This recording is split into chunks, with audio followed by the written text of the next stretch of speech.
Okay, a little while ago I uploaded a video about the pipe loom, and it has the links for the book that it is written about in and for the designs for the loom.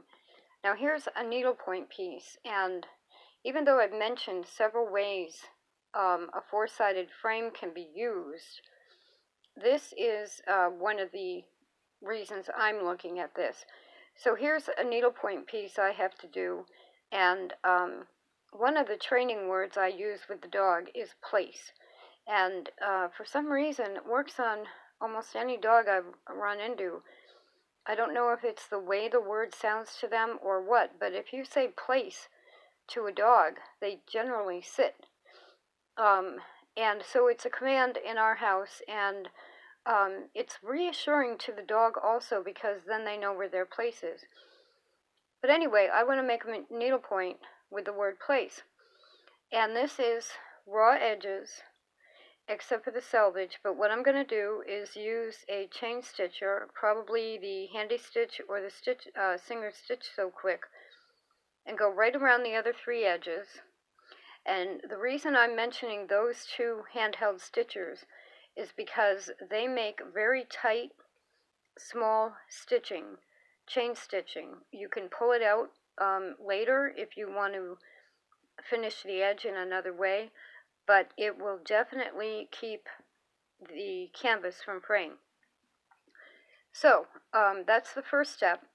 And also those small tiny stitches of the Handy Stitch or the Singer Stitch So Quick, when you go to lace this on the frame, you want to take like a carpet thread or a buttonhole thread or even probably hand quilting thread if that's all you have, and you just want to go around the pipe of the frame and through the canvas edge evenly.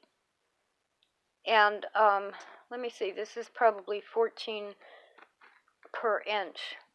So I could probably do it every inch. I might have to do it every half inch. I'm sorry, this is a little...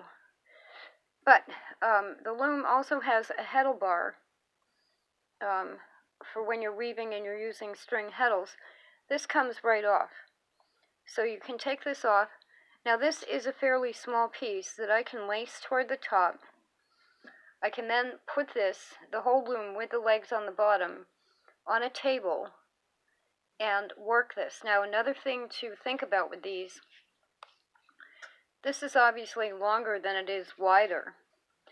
Let's say I want to do her face normally with needlepoint, with the stitches worked going in a top hole, out a bottom hole, in a top hole, going in this direction, only it's usually slightly angled.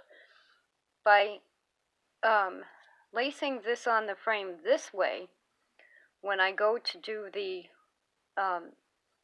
background, I could be working the stitches in, I guess it would be perpendicular direction. And what that will do, I'm really having, if you knew the day I'm having today, that will give you completely additional texture. So the dog's face will look nice in needlepoint, but then by turning it and doing the background in another direction, you give it energy.